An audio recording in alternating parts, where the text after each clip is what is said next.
नमस्कार। आज हम चर्चा करने जा रहे हैं इस समय देश के सबसे 2 महत्वपूर्ण मुद्दों पर। पहला मुद्दा है पॉल्यूशन का, जिसको लेके कि दिल्ली ए, और पूरे देश में एक अलग तरीके का डिबेट देखने को मिल रहा है। और इसमें सरकार से लेके सुप्रीम कोर्ट तक शामिल है। और सुप्रीम कोर्ट के बार-बार कहने के बावजूद, बार-बार दबाव डालने के बावजूद, दिल्ली की सरकार और भारत की सरकार पॉल्यूशन के बारे में कोई ठोस नीति न तो सुप्रीम कोर्ट के सामने बना के रख पा रही है और न देश की जनता के सामने रख पा रही है। और दूसरा मुद्दा है ऑर्डिनेंस के ज़रिए सीबीआई, ईडी और इस तरह के और महत्वपूर्ण विभागों के जो विभागाध्यक्ष हैं, उनका कार्यकाल बढ़ाने का। तो भारत की सरकार ने अभी कुछ दिन पहले एक ऑर्डिनेंस लाया है और उस ऑर्डिनेंस के ज़रिए सीबीआई, ईडी और अन्य एजेंसियों के जो एचओडीज़ रहे, उनकी नियुक्ति का कार्यकाल बढ़ा दिया है। तो उसको लेके भी काफ़ी आलोचना हो रही है और कहा जा रहा है कि इसके पीछे सरकार की मंशा ठीक नहीं है। तो जब पार्लियामेंट का सत्र शुरू होने जा रहा है, तो उसके ठीक 15 दिन पहले ऑर्डिनेंस लाके इस तरह के निर्णय की क्या ज़रूरत थी? तो आज इन 2 महत्वपूर्ण विषयों पर चर्चा के लिए हमने आमंत्रित किया है भारत सरकार के सेवानिवृत्त सचिव श्री विजय शंकर पांडे जी को। पांडे जी सीनियर आईएएस अधिकारी रहे हैं और एक लंबे समय तक उत्तर प्रदेश की सरकार में महत्वपूर्ण पदों पर रहे हैं और भारत की सरकार में महत्वपूर्ण विभागों का विभागाध्यक्ष के रूप में काम किया है। पांडे जी, आपका स्वागत है। और पहला सवाल तो यही है कि क्या प्रदूषण की समस्या सिर्फ दिल्ली में है या देश के बाकी शहरों में भी प्रदूषण उतना ही भयावह है, उतना ही चुनौतीपूर्ण बना हुआ है जितना कि दिल्ली में देखने को मिल रहा है? देखिए मिश्रा जी, ये बात बहुत साफ है कि प्रदूषण की समस्या सिर्फ दिल्ली की नहीं है। पूरे देश में कई जिले ऐसे हैं, कई ऐसे महानगर हैं जहाँ पर प्रदूषण की समस्या उतनी ही या ज़्यादा गंभीर है जितना कि दिल्ली में। लेकिन राष्ट्रीय राजधानी होने के कारण दिल्ली का फोकस में आ जाना बड़ा सामान्य सी बात है। और अक्सर जब भी पोल्यूशन की बात होती है तो दिल्ली को लेकर ही चर्चा केंद्रित हो जाती है। जैसा कि आपने स्वयं बताया, माननीय सर्वोच्च न्यायालय इस समय दिल्ली में व्याप्त पोल्यूशन को लेकर काफ़ी चिंता व्यक्त कर रही है और उस पर एक पब्लिक इंटरेस्ट लिटिगेशन के माध्यम से इस पूरे विषय पर ध्यान केंद्रित किए हुए है। देखिए, ये बात बड़ी साफ है कि जो सुप्रीम कोर्ट है वो भी दिल्ली में स्थापित है, सारी केंद्र की सारी सत्ता भी दिल्ली में स्थापित है। तो यहाँ का पोल्यूशन का लाइमलाइट में आ जाना और प्रेस मीडिया में खुल खुल कर आना बहुत सामान्य सी बात है। लेकिन इसके साथ ही साथ इस तथ्य को हम लोग कभी नज़रअंदाज नहीं कर सकते कि जो हाल के वर्षों में रिपोर्टें जारी हुई हैं पोल्यूशन के ऊपर, उसमें यह तथ्य निकल कर आया है कि विश्व के 30 सबसे पोल्यूटेड सिटीज़ में से 21 भारत में ही है। तो ये बहुत दुःख की बात है और जैसे कहते हैं कि इस पर बहुत चिंता होनी चाहिए इस देश की सरकारों को कि आखिर हमारे देश में इतने नगरों का इतना पोल्यूटेड होना और दुनिया में सबसे ज़्यादा पोल्यूटेड देशों में हम पोल्यूटेड शहरों में हमारे इतने शहरों का आ जाना एक बहुत चिंता की बात है। तो मिश्रा जी, इसमें 2 पहलू हैं। एक तो ये कि दिल्ली का पोल्यूशन कैसे ठीक किया जाए, दूसरा बाकी जो दिल्ली के पोल्यूशन को ठीक करने पर चर्चा है, ऐसी चर्चा हम लोग देश के अन्य पोल्यूटेड सिटीज़ के बारे में क्यों नहीं करते, जहाँ पर लगता है सरकारें वहाँ की जो राज्य सरकारें हैं, जिन राज्यों में ये टाउन्स पड़ते हैं, वो आँख बंद करके बैठी हुई हैं।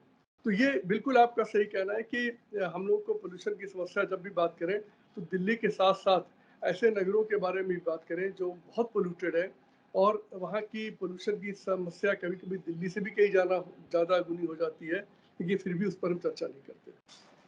सर, आम तौर पर देखा जाता है, जैसे कि आपने भी कहा कि चूँकि दिल्ली में देश की सरकार के नुमाइंदे रहते हैं, सुप्रीम कोर्ट है, तमाम बड़ी एजेंसियों के अधिकारी रहते हैं, तमाम देशों के डिप्लोमैट्स रहते हैं, इसलिए दिल्ली ज़्यादा सेंसिटिव माना जाता है और इस जब कोई इस तरह की प्रॉब्लम आती है तो उस पर ज़्यादा चर्चा दिल्ली की होती है। और शायद यही कारण है कि मीडिया का हेडक्वार्टर भी दिल्ली में है और एनसीआर में है, तो इसलिए चाहे डेंगू हो, कोरोना वायरस हो, बाढ़ हो या कोई भी चीज़ ज्यों ही शुरुआत होती है, तो अगर दिल्ली और एनसीआर में आ गई तो लगता है कि पूरा देश उसकी गिरफ्त में है। और दिल्ली और एनसीआर में जब तक उस प्रॉब्लम का असर नहीं दिखाई देता है, तब तक लगता है कि देश में बिल्कुल अमन-चैन है, कहीं कोई समस्या नहीं है।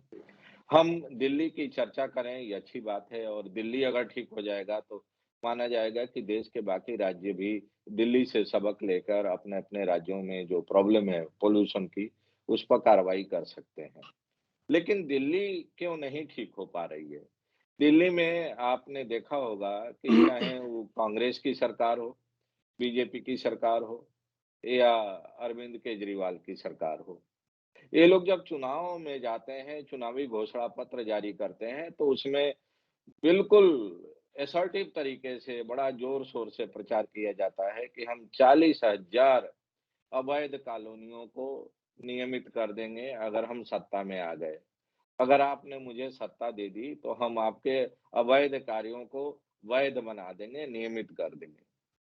तो जब कोई पॉलिटिकल पार्टी चुनाव लड़ती है इस वायदे के साथ कि हम आपके अवैध कॉलोनी को वैध कर देंगे, हम आपके एन्क्रोचमेंट को नहीं हटाएँगे, हम आपके द्वारा जो अवैध इंडस्ट्रीज़, कल-कारखाने चल रहे हैं उसको बंद नहीं करेंगे, हम आपको हर तरह से प्रोटेक्शन देंगे, तो ये पॉल्यूशन नाम की जो प्रॉब्लम है, ये कैसे खत्म होगी? अभी आपने अपने आर्टिकल में भी लिखा था, जो कि मैंने पढ़ा अभी 2 दिन पहले। उसमें आपने खुद ज़िक्र किया है कि जो आईआईटी कानपुर की रिपोर्ट थी और उसमें कुछ सुझाव दिए गए थे, दिल्ली के पॉल्यूशन कम करने के लिए। उन सुझावों को न तो दिल्ली की अरविंद केजरीवाल की सरकार ने लागू किया, ना देश की बीजेपी की सरकार ने लागू किया। और जब सुप्रीम कोर्ट में जवाबदेही की बात आती है, तो दोनों सरकारें और दोनों पार्टियां एक-दूसरे पर दोषारोपण करके अपनी ज़िम्मेदारी से बचना चाहती हैं। तो मैं ये जानना चाह रहा हूँ कि ये कितना मुनासिब है कि चुनावी घोषणा पत्र में अवैध कार्यों को वैध करने का वायदा किया जाता है? और उसके बाद जो आईआईटी कानपुर की रिकमेंडेशंस थी कमेटी की, उसको अभी तक दोनों सरकारों ने लागू नहीं किया। तो एक तो रिकमेंडेशंस क्या थे, अगर आप बताना चाहें? और दूसरा ये जो तरीका है कि हम अवैध कार्यों को वैध कर देंगे अगर आप मुझे सत्ता में वापसी दिलाएँगे, ये कितना मुनासिब है पब्लिक लाइफ में? देखिए मिश्रा जी, हमारी देश की जितनी भी समस्याएं हैं वो उसके बारे में पिछले 70 सालों में बहुत ज़्यादा अध्ययन हो चुके हैं। और समस्या क्या है, इसका समाधान क्या है, इस पर भी बहुत, जिसे कहते हैं, रिपोर्टें आ चुकी हैं, बहुत विश्लेषण हो चुका है, उस पर विवाद विवाद बहुत हो चुका है। 2015 में इसी दिल्ली सरकार ने आईआईटी कानपुर और अपना जो दिल्ली का पोल्यूशन कंट्रोल बोर्ड है और कुछ एक दो संस्थाओं को मिलाकर एक बहुत विस्तृत एक सर्वेक्षण कराया दिल्ली के पोल्यूशन के बारे में। और इसकी रिपोर्ट करीब 400-450 पेज की रिपोर्ट जो है वो इन संस्थाओं ने मिलकर दी। इसमें दिल्ली के, जिसमें आईआईटी कानपुर का मुख्य था, लीड संस्था थी। देखिए उन्होंने बहुत गहराई में जाकर ये सारे जो बिंदु हैं पोल्यूशन वाले, उसके बारे में पूरा विश्लेषण किया और कई कदम सुझाए। और वो कदम ऐसे थे कि अगर इनकी नीयत होती इन सरकारों की, तो उन कदमों को पर कार्रवाई करके ये पोल्यूशन की समस्या को काफ़ी हद तक ठीक कर लेते। लेकिन किया किसी ने नहीं। और छुट-पुट जो होते हैं काम, कहीं कोई जैसे आपने सुना होगा दिल्ली में एक पोल्यूशन हटाने के लिए टावर 2 लगा दिए गए और कुछ जगहों पर सफाई के लिए कुछ मशीनें ला दी गईं और कहीं कुछ थोड़े बहुत और इस तरह के स्टेप्स ले लिए गए। और पराली जलाने पर जो कृषक जो उसका है, उसके बारे में दोषारोपण का बात शुरू हो गई, इसमें लगे रहे।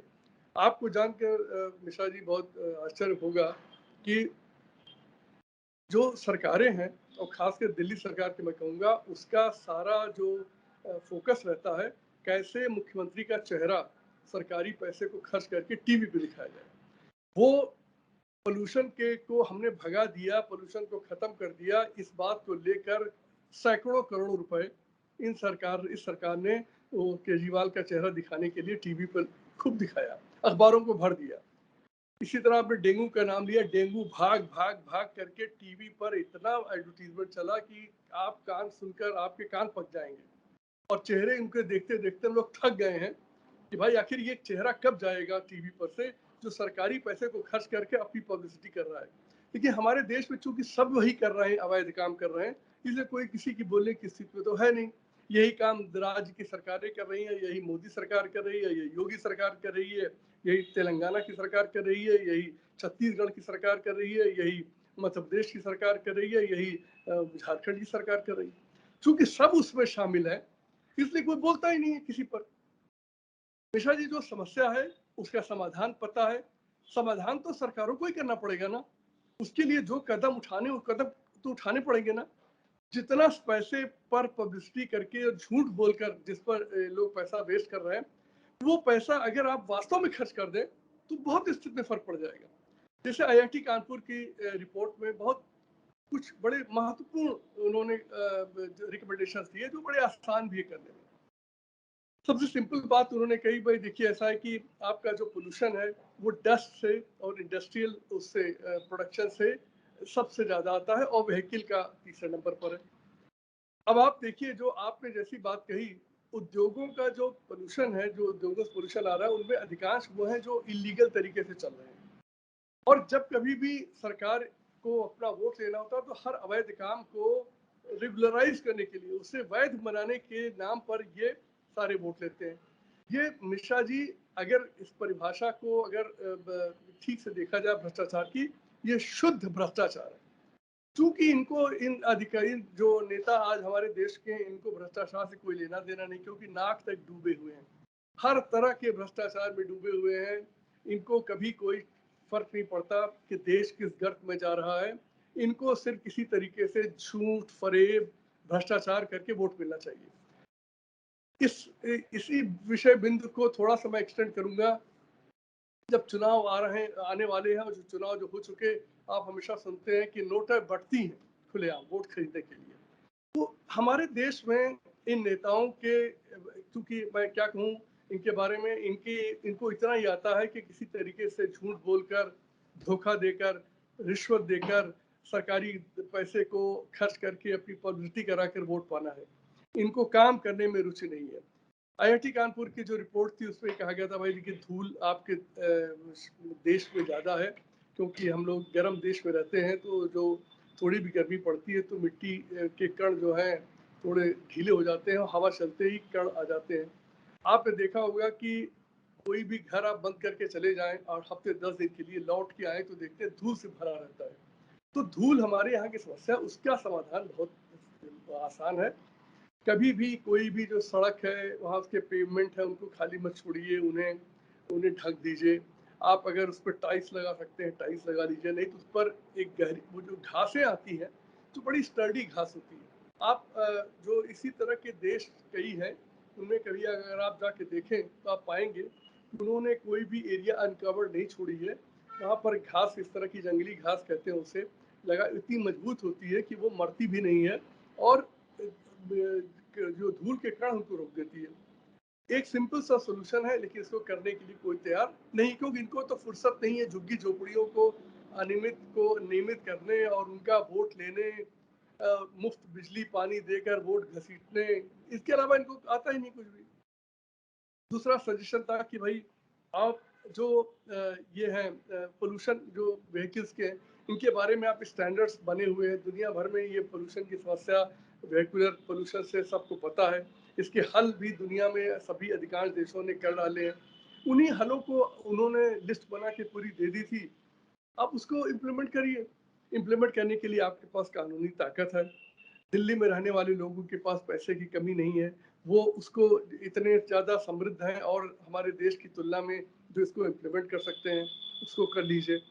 छोटे कदम, एक कदम ये था कि भाई मिट्टी, धूल जो है बहुत ज़्यादा सड़कों पे आ जाती है, जब वाहन चलते हैं तो उससे धूल और उड़ती है। तो भाई आप जो सड़कों को की जो धूल के कण हैं उसको हटाने के लिए मैकेनाइज्ड वो सफाई कराना शुरू करिए, हफ्ते में कम से कम 3 बार करना शुरू करिए। इन्होंने कुछ मशीनें खरीदी। सुप्रीम कोर्ट ने यही कल परसों सवाल पूछा है कि जितनी आपने गाड़ियां खरीदी हैं धूल हटाने के लिए, क्या वो काफ़ी हैं? और सुप्रीम कोर्ट ने ये कहा कि आप जितना पैसा व्यर्थ कर रहे हो मुफ्त फर्जी एडवर्टीजमेंट चलाने पर, आप उसमें गाड़ियां क्यों नहीं खरीद लेते? लेकिन ये इतनी बेशर्म सरकारें हैं कि इनको कुछ करना धरना है नहीं। इसी तरह से झूठ बोलकर, धोखा देकर वोट मिलना है, और हमारी जनता बेचारी गैर पढ़ी लिखी है, उसे गैर पढ़ी लिखी बना के रखा गया है। तो उसे, जिस जनता को सुबह से शाम तक रोटी के लिए संघर्ष करना पड़ता हो, उससे आप अगर नियम कानून, पोल्यूशन के PM 2.5, PM 10 की बात करें तो उसे बेचारे को क्या समझ में आएगा? मैं तो इसीलिए जनता को दोष नहीं देता, मैं इन्हीं नेताओं को हमेशा दोष देता रहा हूँ कि जो जिन्होंने अपने कर्तव्यों का, जिसे कहते हैं, उससे विमुख कर रखे हैं और भ्रष्टाचार में नाक तक डूबे हैं, उसका खामियाजा पोल्यूशन के रूप में और अन्य समस्याओं के रूप में देश पूरा भुगत रहा है। सर, जो रिपोर्ट सुप्रीम कोर्ट में दाखिल हुई है, उससे एक बात साफ हो गई है कि दिल्ली के प्रदूषण के लिए किसानों को जो जिम्मेदार ठहराया जा रहा था, वो बात सच नहीं थी। और जितना परसेंट पोल्यूशन पराली जलाने से होता है, उससे कई गुना ज़्यादा प्रदूषण इंडस्ट्रियल सेक्टर से होता है, गाड़ियों से होता है, या सरकार के जो बाकी एक्टिविटीज़ हैं दिल्ली के अंदर, उसके वजह से होता है। तो इसलिए पहले एक तो साफ हो गई बात कि किसानों को हर बात के लिए दोषी ठहराना और खुद को बच के निकल जाना, ये बेईमानी है दोनों सरकारों के लिए। दूसरी एक और चीज़ जो कि आपने अभी अपने जवाब में भी कहा था कि जो इन्होंने स्मोक मशीनें लगाई, जितनी लागत शायद स्मोक टावर्स बनाने में लगे, उससे ज़्यादा तो उसकी पब्लिसिटी में इन्होंने खर्च कर दिया। और हम सब ने देखा है कि किस तरह से हर हफ्ते इनके बड़े-बड़े इश्तहार अखबारों में और चैनलों में डेंगू मच्छरों की गिनती करते हुए दिखाए जाते हैं और कहा जाता है कि अब केजरीवाल जी ने इस इतवार इतने डेंगू मच्छर मार दिए, इतने डेंगू मच्छर पकड़ लिए। लेकिन ये लोग शायद इतने थिक स्किन के हैं कि इनको फ़र्क नहीं पड़ता है और ये जानते हैं कि दिल्ली की जनता और हमारे देश की जनता छोटे-छोटे स्वार्थों में इतनी उलझ जाती है कि चुनावी वक़्त में उनको इस तरह के लॉलीपॉप दिखाकर उनका वोट हथिया लिया जाता है और फिर पूरे 5 साल उनके साथ छलावा किया जाता है, उनके साथ धोखाधड़ी की जाती है। दूसरा जो सबसे महत्वपूर्ण विषय है इस समय, जिसको लेके कि ब्यूरोक्रेसी में, पॉलिटिकल सर्किल में और जुडिशरी में भी काफ़ी हद तक इस बात पर चर्चा हो रही है और चिंता की जा रही है कि आखिर क्या मजबूरी थी, क्या ऐसी अर्जेंसी थी कि सरकार ने भारत की सरकार ने ऑर्डिनेंस लाकर जाँच एजेंसियों के विभागाध्यक्षों का कार्यकाल बढ़ा दिया।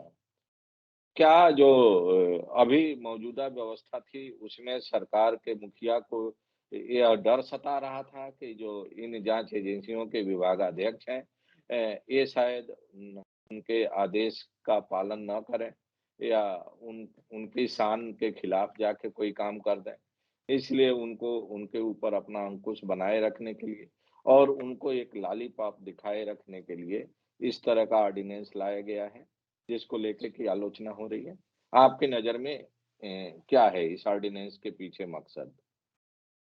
देखिए मिश्रा जी, जो ये आपने विषय उठाया, ये बहुत ही महत्वपूर्ण है, और ये हमारे देश की जो प्रशासनिक व्यवस्था है उसके बड़े कोर में जाता है। कि ये हमारी जो अकाउंटेबिलिटी का जो प्रश्न है, इसको हमने वर्षों से कैसे एकदम डाइल्यूट कर दिया है, समाप्त कर दिया है। आपको याद होगा कि पहले CBI डायरेक्टर की नियुक्ति जैसे सामान्य अधिकारियों की नियुक्ति होती है वैसे की जाती थी, लेकिन कुछ अति उत्साही लोगों ने इस पर PIL डालना शुरू किया और कहा कि CBI को स्वायत्त होना चाहिए, उसे स्वतंत्रता मिलनी चाहिए, और इसके लिए उसके अधिकारी का टेन्योर फिक्स होना चाहिए, और उसका नियुक्ति का प्रक्रिया ऐसी बनाई जाए जिससे बड़े ईमानदार लोग चुन के आए। और उसी के तहत सुप्रीम कोर्ट ने इंटरवीन किया, उसने इसमें दखल दी और ये व्यवस्था बन गई कि आज हमारे देश में सीबीआई डायरेक्टर की नियुक्ति के लिए चीफ जस्टिस ऑफ इंडिया बैठते हैं, प्रधानमंत्री बैठते हैं और विपक्ष का नेता बैठता है। मैं आप बिना किसी संकोच के मैं कहना चाहूंगा, ये इतनी दुर्भाग्यपूर्ण चीज है जिसका खामियाजा देश इन सब जो आजकल कदम उठाए जा रहे हैं उसका उसका भुगत रहा है। आप ये सोचिए कि सीबीआई का निदेशक कैसे स्वायत्त हो सकता है, कैसे स्वतंत्र हो सकता है, जब वह एक इलेक्टेड सरकार के नीचे एक अकाउंटेबल संस्था है और उस विभाग, उस सीबीआई के क्रियाकलापों के बारे में देश की पार्लियामेंट के प्रति देश की सरकार हमेशा से जवाबदेह रही है। कैसे सीबीआई कोई के काम को आप कह सकते हैं कि उसके काम को कोई सुपरवाइज ना करे? Mishra ji, CrPC criminal procedure code में दरोगा जो एसएचओ स्टेशन हाउस अफसर और सीबीआई के डायरेक्टर उसके अधिकारियों के अधिकार क्षेत्र में उनकी अधिकारों में कोई फर्क नहीं है। ये भी सीआरपीसी से गवर्न्ड हैं। इनके सारे प्रोसीजर न्यायालय में जाते हैं और न्यायालय सिर्फ सीआरपीसी जानती है, बाकी उसके सामने कुछ भी और नहीं है। तो यह इतना, मैं उस समय भी इस बात का हमेशा विरोध करता था कि भाई आप लोग इतने छोटी दृष्टि से इस पूरे मामले को क्यों देख रहे हैं और आप ये कैसे कह सकते हैं कि सीबीआई के निदेशक को एकदम स्वायत्त होना चाहिए? मिश्रा जी, देश के संविधान निर्माता बेवकूफ नहीं थे, वो बहुत समझदार थे, इसलिए जिसको स्वायत्त बनाना था उसको उन्होंने स्वायत्त बनाया।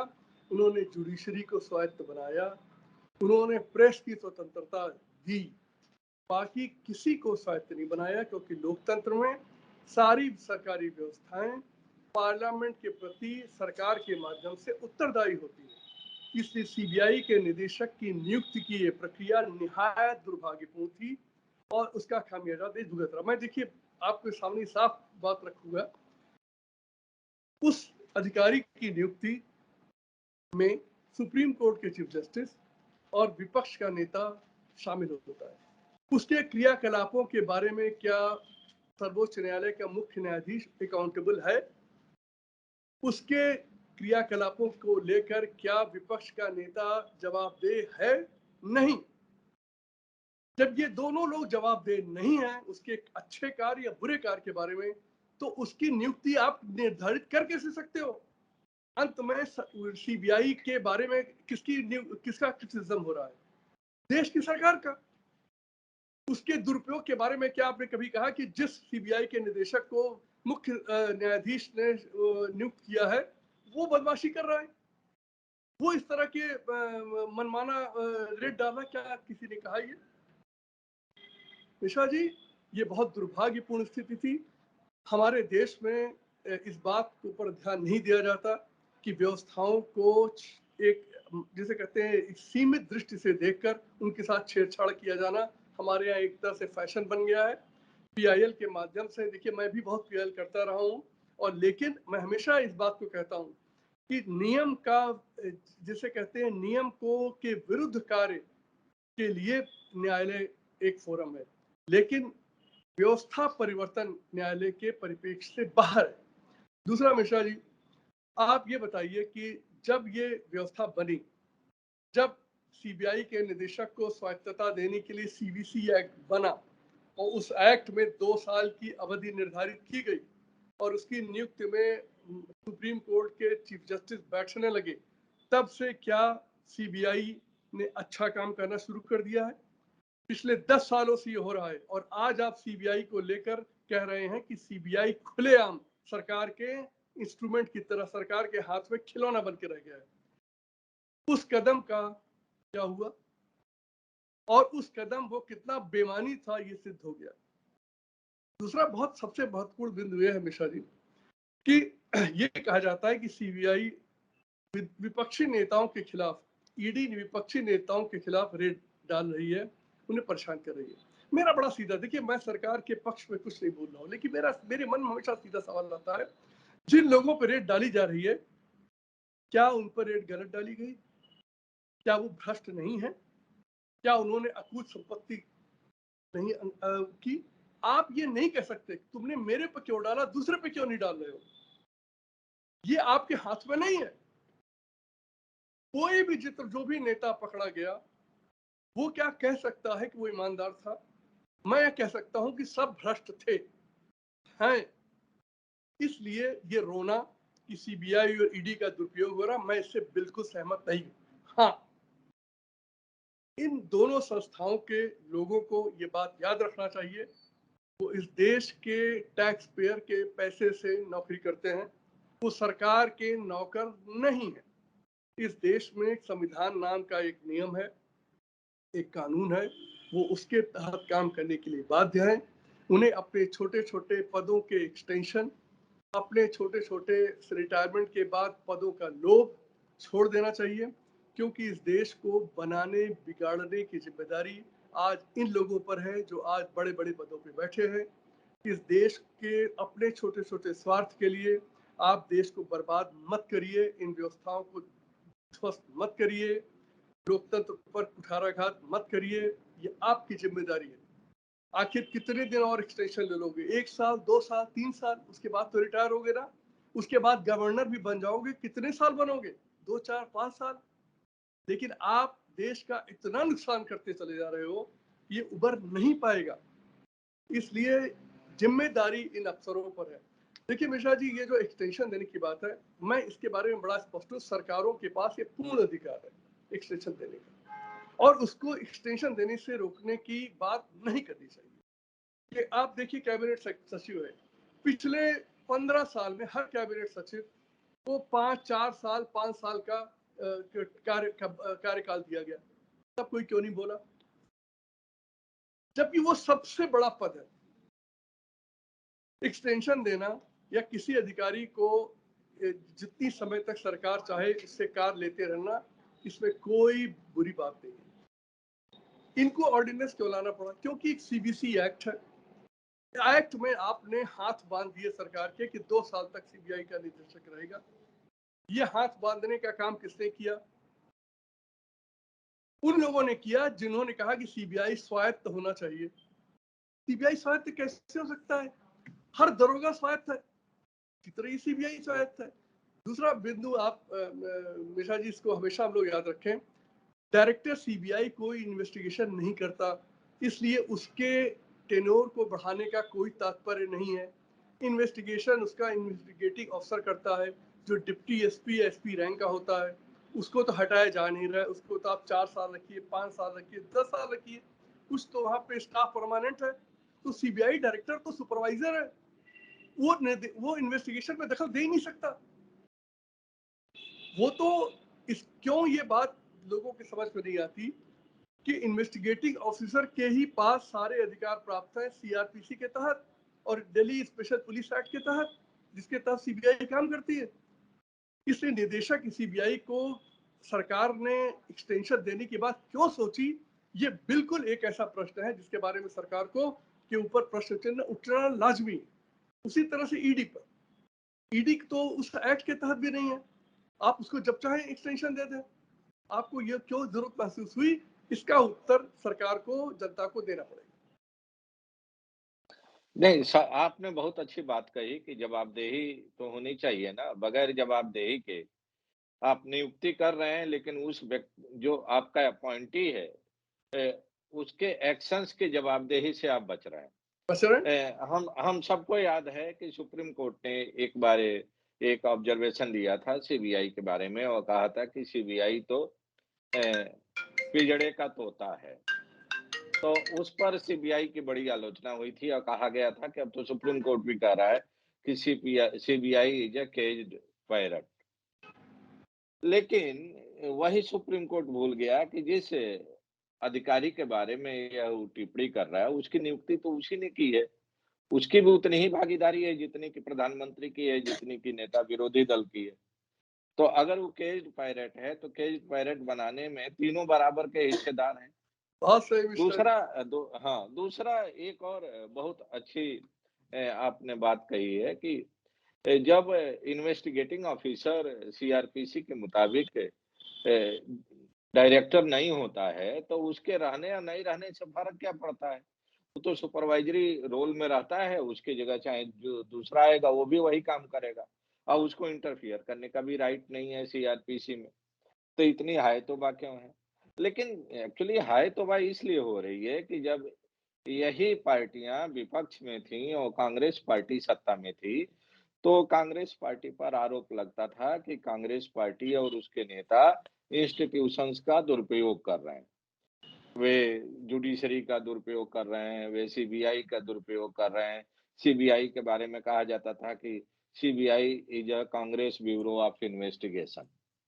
अब आज कांग्रेस पार्टी के लोग आरोप लगा रहे हैं कि सीबीआई का दुरुपयोग मौजूदा सत्तारूढ़ दल कर रहा है।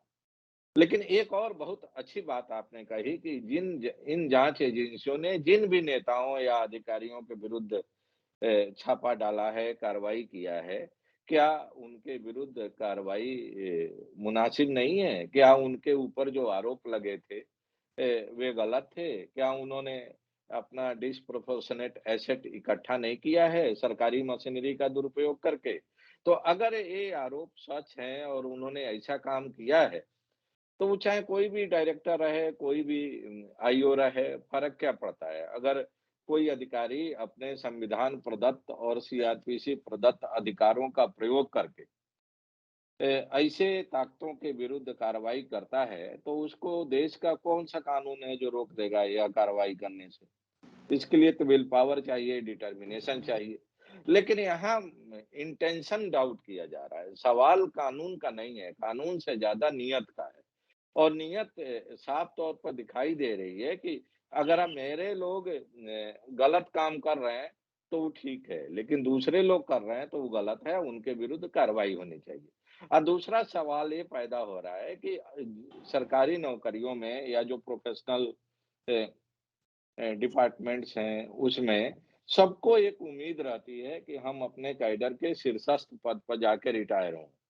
और जो ये एक्सटेंशन की प्रक्रिया चल रही है, तो उसके चलते तमाम ऐसे टैलेंटेड, अच्छे इंटीग्रिटी वाले और ऑनेस्ट अधिकारियों का हक मारा जा रहा है। कैबिनेट सेक्रेटरी बनने से, डायरेक्टर सीबीआई बनने से, डायरेक्टर ईडी बनने से। तो कि इसको आप सर किस रूप में देख रहे हैं? ये कितना मुनासिब है कि टैलेंटेड, इंटीग्रिटी वाले अधिकारियों को वंचित रखा जाए इन महत्वपूर्ण पदों पर जाकर रिटायर होने से?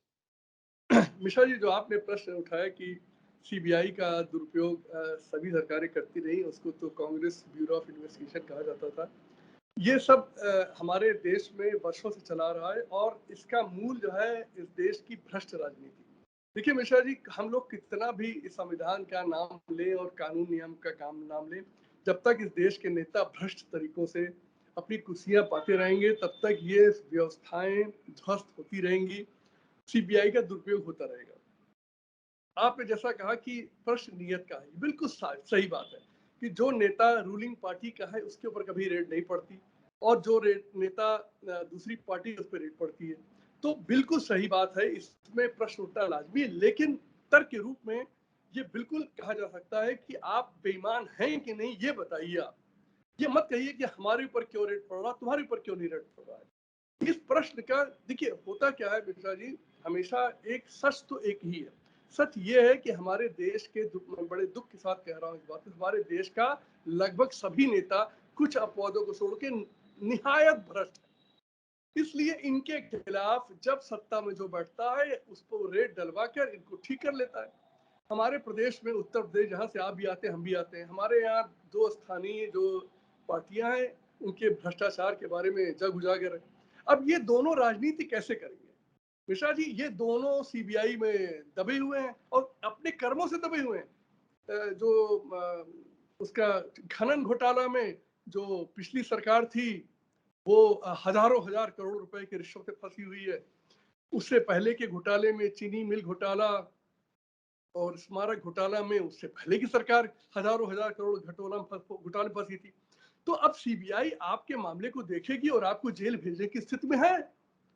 तो आपको दबाव जो केंद्र सत्ता में बैठा, देखिए चूंकि हमारे देश में सच और न्याय ये अब कहीं दिख नहीं रहा, ये चला गया है किनारे पर।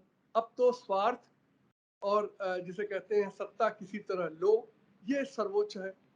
इस लड़ाई में अब ये बात चिल्लाना कि सरकार जो बैठी है वो बड़ा हमारे साथ अन्याय कर रही है, वो बड़ा बेईमानी हो जाता है। क्योंकि आप जब बैठते हैं, हमारे प्रदेश की जो सरकारें थी ये यही काम करती थी, जो इनके पक्ष नहीं बोलता तो उसके खिलाफ विजिलेंस जांच करा देते थे, और खुद डकैत है और जांच कराएंगे विजिलेंस की उनके खिलाफ जो सच बोलते हैं, जो गलत काम नहीं करते। तब इनको दर्द नहीं होता, तब इन्हें कानून संविधान याद नहीं आता। अब याद आता है चूंकि भ्रष्टाचार। देखिए मिश्रा जी, हमारे देश के नेताओं की स्थिति हो गई है कि ये पुलिस दरोगा और सीबीआई ईडी के को देख के ये भयभीत होना इनका इनका इनका वो है, इनकी नीयत है। ये इतनी चोरी कर चुके हैं, इतना भ्रष्टाचार कर चुके हैं, इतना आकट डूबे हैं दुराचार व्यभिचार में, अधिकांश कुछ अपवाद छोड़कर जाएंगे कहाँ? तो डरिए, ये कर्म आपके थे तो डरिए आप। अब क्यों रो रहे हो, अब क्यों चिल्ला रहे हो? जब कुर्सी पर थे तो तुमने क्या किया याद है? हम लोग को याद है क्या आपने क्या किया है कुर्सियों पर बैठकर? भ्रष्टाचार के सारे रिकॉर्ड तोड़ डाले, जो भी आया ऊंचा रिकॉर्ड बनाता है।